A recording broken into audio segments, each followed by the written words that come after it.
नूतन police आयुक्तांचा सोलापुरात अवैध धंदे चालू असल्याची कबुली।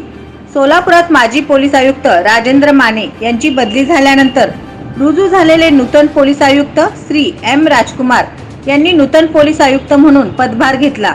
पदग्रहण समारंभ प्रसंगी प्रसिद्धी माध्यमांशी संवाद साधताना एका प्रश्नास उत्तर देताना त्यांनी सोलापुरात शांतता व सुव्यवस्था अबाधित ठेवण्यासाठी अवैध धंदे बंद करावे लागतील असे मनोगत व्यक्त केले।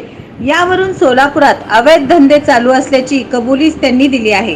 सोलापूर एसबी न्यूज चॅनलच्या माध्यमातून वेळोवेळी अवैध धंद्याच्या विरुद्ध आवाज उठवण्यात आला होता व येत आहे।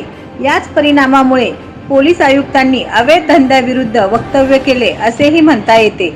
नूतन पोलीस आयुक्तांनी अवैध धंदे बंद करावेच लागतील असे म्हणल्याने सोलापूर शहरातील नागरिकांमध्ये पोलीस आयुक्तांबाबत आदर निर्माण होऊन आता अवैध धंदे बंद होतील अशी आशा निर्माण झाली आहे।